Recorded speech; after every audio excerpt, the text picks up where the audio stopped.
Nigeria's constitution guarantees freedom of religion, ensuring that no one faces discrimination based on their faith. With over 250 ethnic groups and a rich blend of religions, mainly Christianity, Islam, and traditional beliefs, diversity is a defining feature of the nation. While many see this diversity as a source of strength, religious intolerance has, at times, sparked conflicts, violence, and social unrest, leading to loss of lives and destruction of property valued at millions of naira. As Christians and Muslims observe Lent and Ramadan at this time this year, today on Panorama, we share turn our focus on religious intolerance, fostering dialogue and promoting peaceful coexistence among people of diverse faiths. With that, we welcome you to a special and insightful edition of Panorama. We are transmitting live from Enugu Network Center. I am Chika Okorie.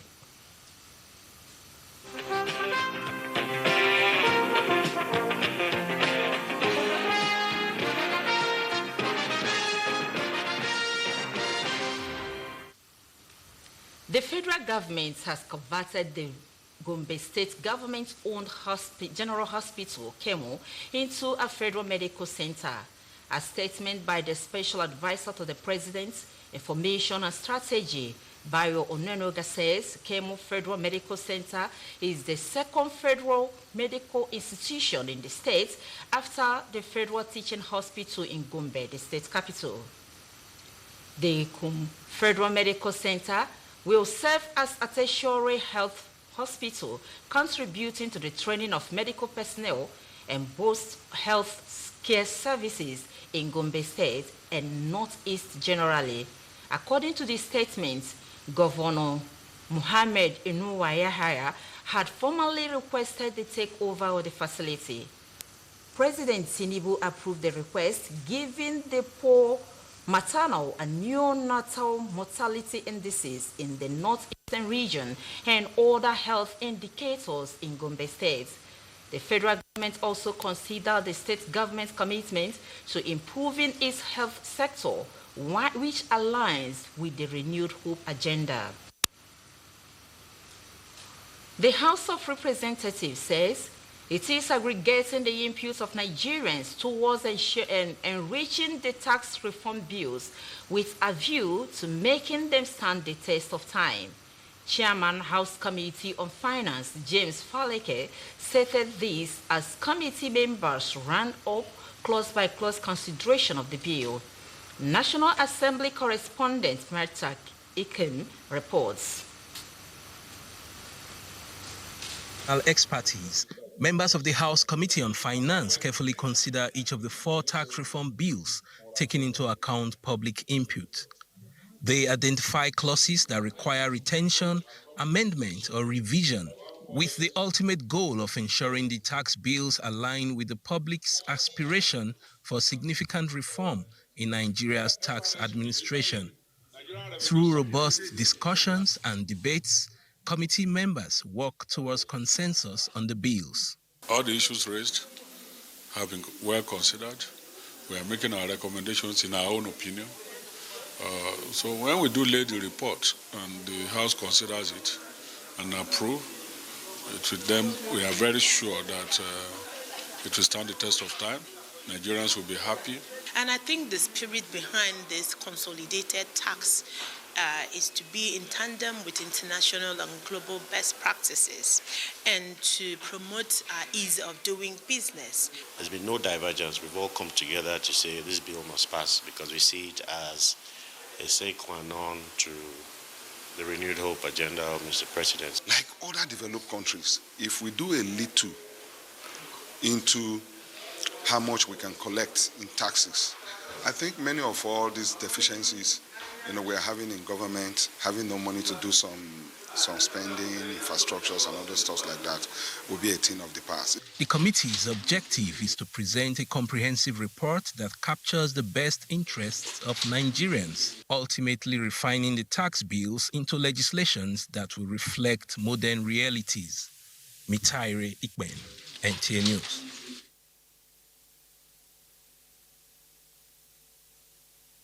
Of the House of Representatives, Tanjuddin Abbas, says Nigeria needs women to be at the forefront of development. In a message to mark International Women's Day, Speaker Abbas converses empowerment of women's rights from childhood, saying that they are critical to the development of any nation. He therefore called for their deployment at the forefront when executing developmental projects and programs at various leadership levels. He noted that as the Speaker of the 13th Assembly, he has been leading campaigns for the promotion of girl child and inclusion of women in politics and governance in Nigeria due to their critical role in the society. While congratulating Nigerian women as they mark International Women's Day, Speaker Abbas says the time is apt for accelerated action on women inclusion in governance. Speakers at the 19th Annual Ramadan Lecture in Kaduna State have emphasized the role of faith, politics, and power in shaping Nigerians' future. Adamu Sunday quoted the speakers highlighting religious tolerance as a responsibility that religious leaders should promote for national unity. The 19th Annual Ramadan Lecture brought together personalities from the Muslim community, including the Minister of Information, Livestock, Emir of Zazzau, and the former governor of Kaduna State, Mukhtar Ramalan Yero. The event provided a platform for religious discourse and faith strengthening during Ramadan. This year's theme, Faith, Politics and Power, the involvement of ulamas in politics and its implications. The guest speaker, Sheikh Morufi Onike Abdulaziz, emphasized the ulama's influence on public opinion and its consequences for the political landscape. Religion and state, they are interwoven. You cannot separate the two because Muslims are to be governed by the dictate of their religion. Governor of Kaduna State, Obasani, in a message urged the ulamas to actively engage in politics to ensure politicians uphold truth and justice.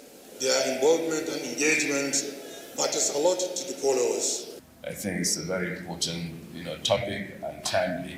We must uphold the rights to fulfill our obligations that all bind us together by promoting harmony, resilience. Every group today has the constitutional provision and protection not to remain silent. You can keep your faith and be in politics and also hold power.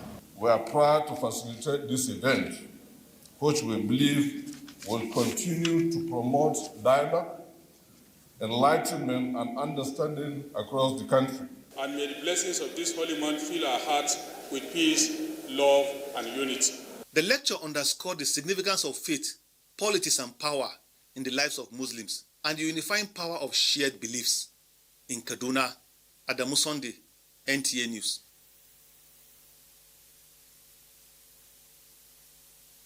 Of Nigerians have called for peace, tolerance, and unity amongst diverse religious groups in the country, especially as Christians and Muslims observe this year's Lenten season and Ramadan fast simultaneously.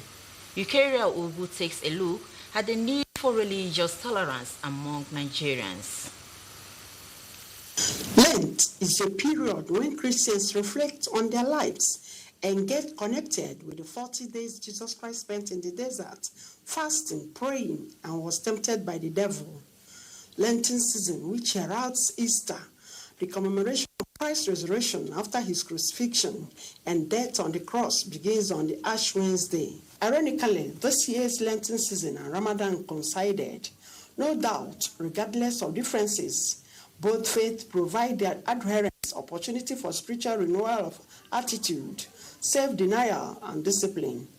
How can this spiritual activity foster religious tolerance in the country? If the two can come together, if the calendar can come together, if the movement in the orbit can influence the calendar of both powerful religious bodies, then it implies if we manage ourselves, we can be together.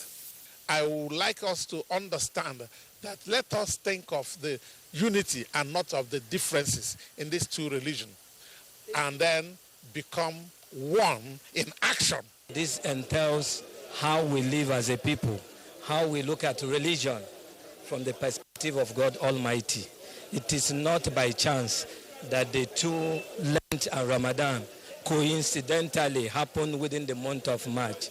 It's a period of reflection. As the faithful of both religions observe this spiritual exercise the same period this year, respondents believe it is an act of God and reminder to Nigerians to come together and pray for the nation's economic stability, unity, and peaceful coexistence of citizens, irrespective of religion and ethnicity. In Enugu, Ukeria Ogu, NTA News. With us in the studio to throw more light on the topic, need for religious tolerance, is Reverend Ambassador Emmanuel Osita Dimma Ede. Our guest, Reverend Ede, is the chairman, Christian Association of Nigeria, CAN, Enugu State, and also the director, United Nations Positive Livelihood Award Center, Enugu. Good to have you join us on the program, Reverend Ede. Thank you so very much. All right, straight to the business of the day. How can the religious leaders help to foster peaceful coexistence among the people of diverse faiths, and considering the fact we have so many things to contend with in the country?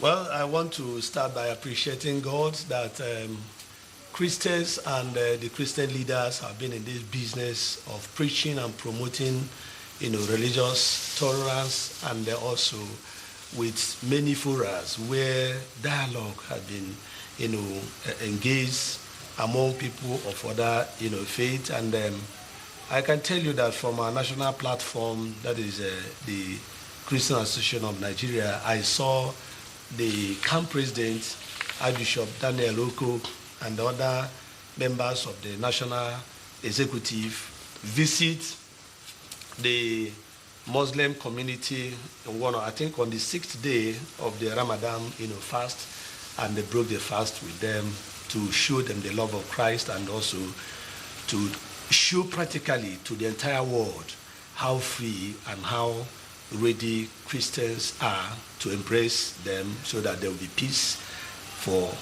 all of us in this nation.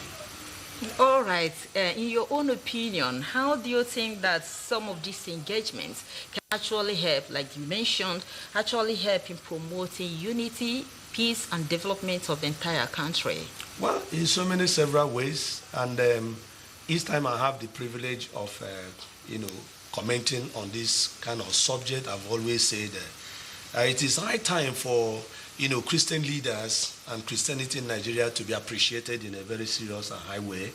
Reasons are because we have always been, the vanguard, the forefront, not just saying it in churches, but demonstrating it, in several ways. I'm the CAN chairman of Enugu State, like you mentioned, and also the director of United Nations Positive Livelihood Award Center, Enugu State chapter. It has always been our business to ensure that we dialogue, create opportunities in meetings, seminars, symposium, and the likes, where we tell our people not just in mere words, but to put it into practice. I can use Enugu State as a case study where I reside and also serve the Lord. If you call the Sarikin Sambo, the leader of the Hausa, in Enugu, he will tell you the CAN chairman is my brother. Last year, they invited me when they were doing the Salah, and I was there. Okay, you have an in-depth knowledge, yes, in this terrain. But I want to ask you, what are the causes of, crisis, religious intolerance in the country, and how can they be addressed? Well, I will say it the way that some people will not be happy. The reason why... But I hope you will not offend anyone. No, I will not. Remember your platform. I will not. We are in the studios of, NTA. I know that. I know your rules. But in spite of these rules, there is always time to say the truth the way it is. I want to say that religious leaders have not done enough. That's the bitter truth I want to say. Because take for instance in a family, a man comes out and says, this is what I want in my family. This is what I don't want in my family. Whether you are obeying from your heart or you are obeying to fulfill all righteousness, you can tell somebody, our father, our daddy has said, I don't want this. You understand what I'm saying? Yes, we have different opportunities to dialogue. We have meetings together, like NIREC. NIREC is a body, like in CAN, we have ecumenism and interfaith. NIREC is the association or the coming together of all the leaders at the national level, and they are stepping it down to the zone and even to the states. But I'm saying talking is cheap. How to curb it? That is your question. That is your key question. How to ensure that there is practical tolerance in this nation where everybody will begin to experience is that religious leaders will need to do more. There must be a system where Christian leaders like the CAN has 5 blocks, CSN, CCN, CPFN, PFN, ONC, and Tekanekwa. There should be a way of ensuring that if somebody who belongs to this block in CAN has done something that is an act of violence that is offends the other member of other faith, and that which is not acceptable by the social norm and standard, there should be a way of tracing it. Let me give you an example in the Bible. When the nation of Israel offended God by taking the forbidden things when they were in Ai to fight, what did God do? God turned their backs on them. The leader who is Joshua. So how can the people, including the leaders and the led, actually help, in practicing religious tolerance on daily basis? That's what I'm telling you. For the nation of Israel to, nip to the board, that act of disobeying God, even divine instruction, God said to Joshua, don't cry to me, go back to your people. Like in a state now, there's no how you say that a crime is committed and you don't have a local government, you don't have the word, you don't have how to trace it. That is what I'm trying to say, that it is now time for religious leaders to accept to be responsible. Because if, like in CAN, I'm giving you an instance, and using the organigram of CAN, that if something happens, the CAN president has the right to say, where is the region? There is a zonal chairman. Where is the state? There is a state chairman. Where is the local government? There is a local government chairman. We have CAN down the world. If religious leaders in this country, Christian and Muslims, majorly, will place to nip this crisis intolerance to the board, it is doable.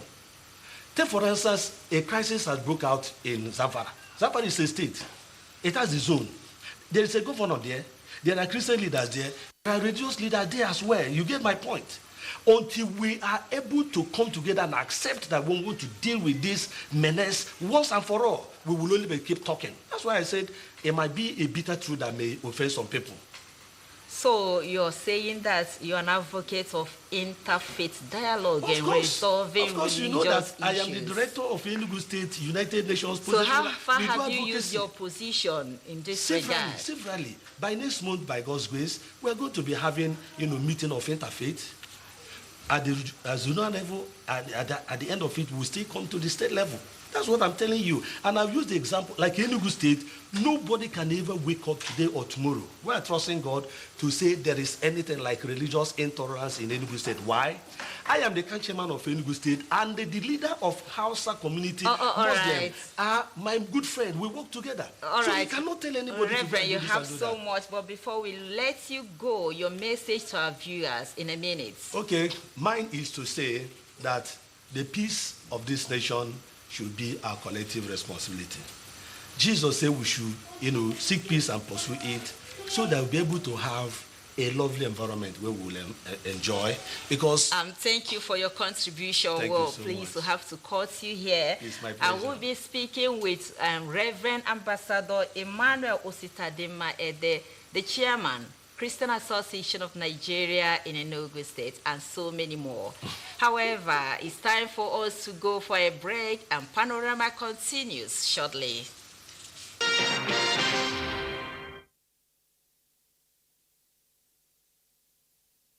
Moving on To strengthen the Southeast security architecture requires synergy among the law enforcement agencies, the traditional institutions, as well as religious organizations. These are some of the factors stakeholders at the Cannes Engagement Summit on Security say can move the region forward. Susan Eze reports. The Christian Association of Nigeria, CAN, Southeast Zonal Prayer and Security Summit, was born out of the prevailing security situation in the Southeast region. It was aimed at seeking the face of God through prayer and interfacing with the state governments, security chiefs, traditional rulers, as well as public servants in the Southeast region to profile lasting solutions to insecurity bedeviling the region. Enugu State Governor restated the state government's commitment to security of lives and property by ensuring that security personnel are empowered and provided with security gadgets to ease their jobs. For you to achieve anything meaningful in government, you must have to address the issue of security first and foremost. The zonal chairman, Christian Association of Nigeria, while advocating for intense prayers, called on governments to engage the youths by creating employment opportunities, while religious bodies emphasized more on integrity in their teachings. The churches should begin to preach integrity, transparency, discipline, hard work. If insecurity must be changed, not only by discussion, create a healthy economic environment. Because poverty to a large extent is sponsoring insecurity. Other stakeholders at the summit stressed the need for a collective effort in the fight against insecurity in the zone. Prayer for God's intervention upon his people were offered. In Enugu, Susan Eze, NTA News. The European Union has revealed plans to partner Enugu state government in the provision of alternative power supply and security in the rural areas. This was made known when a delegation from European Union to Nigeria paid Governor Peter Mba a courtesy visit.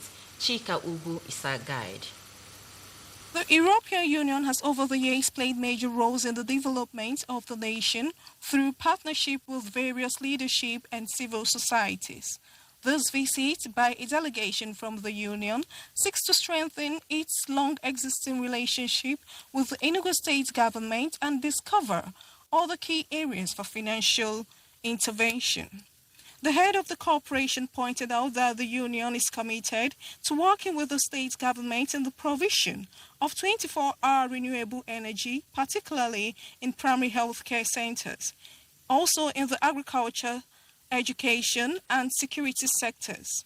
They also intend to explore programs and projects that will help improve the living standard of the people. To ensure 24-hour supply to especially industrial consumers, which is really something very exciting that we have launched recently in Kaduna, and we are trying to duplicate here in Governor Peter Mba, who expressed interest in strengthening the relationship, said the European Union's aims and objectives aligns with the state government's vision of achieving zero poverty head count.